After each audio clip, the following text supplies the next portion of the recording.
South Africa is not a xenophobic country. It's easy to judge. Either you are in the country or you are not in the country. It is easy for you to stand up and start judging and say, hey, you know what, they should have done this, they shouldn't do this, they shouldn't, all that. But you need to understand one thing. Black South Africans are tired. They're tired of poor service delivery, high unemployment rates, and the rising crime rate in this country. These issues have been politicized, and they're still being politicized as we speak, because most citizens might not be able to separate facts from slogans anymore. Yes, there are many undocumented immigrants. And no, they are not the real problem. They occupy the very small, like the smallest space in the South African economy. Most are sole proprietors. They run their own businesses. Some, they work in like basic low-level jobs that don't even pay much, that don't even provide enough. Most foreigners, if you can ask them, they will be working full-time and yet they have a side hustle on the side. Because the jobs themselves, they do not pay. And some do fall into crime. Some choose to be in crime. And some are the ones bringing the drugs into the country. But framing an entire group by its outliers is lazy and dangerous.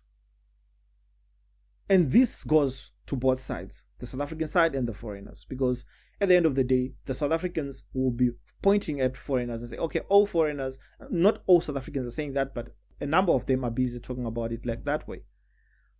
But to be honest, there are some honest people in this country who are foreigners who are here like me to follow these opportunities that we are getting in this country. And also, there are some who fall into crime. So, before I go much deeper into that, let's take it back a little bit into history. Since 1995, there has not been enough equality in South Africa. Black South Africans still feel left out. Not because of immigrants, as I said, but because of elite capture. Most of the economy still remains in non-black hands. That's the actual conversation.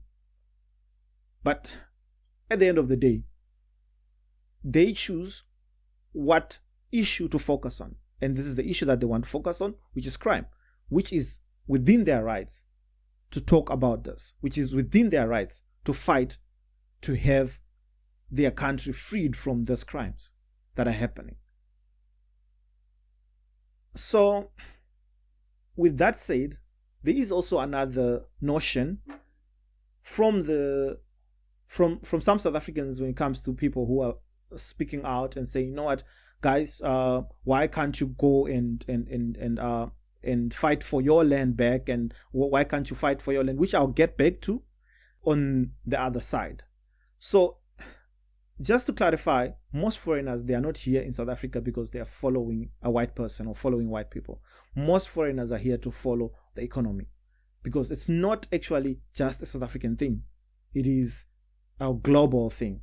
So if you actually travel, you will realize that in almost every continent in this world, there are Africans there that are following these opportunities. So it doesn't matter which country it is. And this also is not only an African thing, that it's not only Africans who are immigrants or who have been immigrants in their lives. The Poles moved to Germany before, when Poland was struggling. South Asians moved to Singapore. Movement follows opportunity. It always has. History has proven me right on this. Poland was poor, as I said. They flooded to Germany. And at this moment, some German companies have moved manufacturing into Poland. That's helping a neighbor. So I would say to my fellow Zimbabweans that if you feel like you are not happy with how you are being treated, go home. Go build. Go invest back into the country.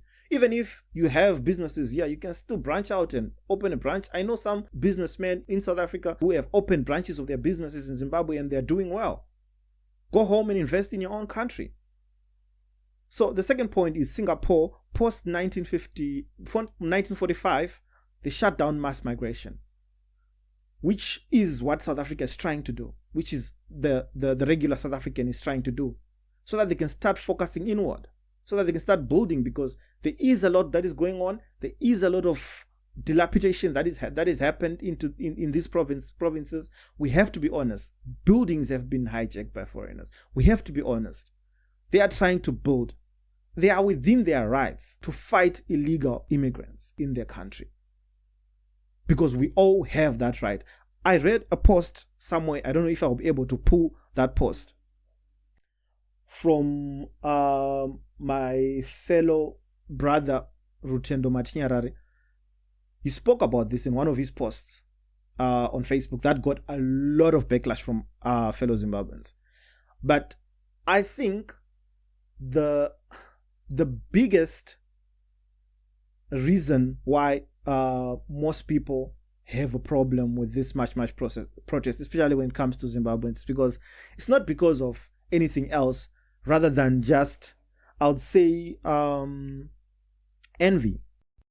Are envious of what South Africans are able to do with their voices, because us as Zimbabweans, we have tried that. Even the time of Morgan Tsvangirai, Zimbabweans have tried to fight back, have tried to start peaceful marches in the streets, and most people lost their lives. It's easy, like without even us being armed. And South Africans, like right now in this much protest, are able to go and protest with their guns, with their like the spears and stuff like that. But at the end of the day, in Zimbabwe, just marching without anything, even just holding a flag, a lot of people lost their lives in the streets marching to fight corrupt governments. So I'd say that this is the same for most African countries, and most of African people, they don't hate South Africans because South Africans are doing anything to them. But I would think that, especially like when it comes to this one, like I am in agreement with Rutendo Matinyarare that this much protest was actually the most peaceful protest that I've ever seen in South Africa, ever since I've been here for the past 15 years. They have shown discipline.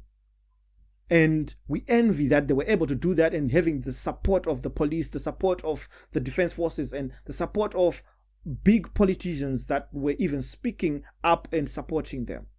And I would think most African countries, as I can say that again, are envious of what they are able to do and what they are able to do. Like I saw, I think in one of the posts that Jacinta Ngobesi, she was sitting with, I think, some parliament members in KZN. They were being listened to. They were able to speak. They were able to have their voices be heard. Whatever outcome of that meeting was, but at the end of the day, they had that opportunity to be heard, and they had the opportunity for that voices, for their voices to be heard, and say, okay, let's speak about it. What do you guys speak of? What do you need? How can we help? How can we improve? In most countries, in most African countries, marches and protests, they are met with a lot of violence, even if they are peaceful marches without destroying anything, without looting anything, are faced with a lot of violence. So I would say that it is more of envy of what you South Africans are able to do with your voices as compared to what most of other African countries are able to do. So, like all my videos, I would always like to have my closing word to be of a solution. I would say that for Zimbabweans, as Rutendo Matinyarare said, I cannot really speak of other nationalities because I am not well informed when it comes to their own situations and their own plights. We have been accommodated here for almost 20 years. In I think 15 years ago, I think around 15 years ago, around 2009, 16 years ago, we were accommodated with a ZEP. We were allowed to stay here in this country when some people were not even legal, were even legalized in that time. Why can't we appreciate that we have been accommodated? There is no other country that I have known of that anybody can stand up and speak of and say, this country has done much for Africa as South Africa has done. If you disagree with me, you can meet me in the comment section and tell me that, no, we know of another country that has housed Africans as South Africa has done. We need to be able to be appreciative. We need to stop complaining about sanctions. Especially in Zimbabwe, sanctions have been removed, I think, 3 years ago. If we believe that we deserve better than what we are getting, yeah, we can go. We have to go and start building. You have a rightful land where you are called a citizen. Let's go back. Let's go build.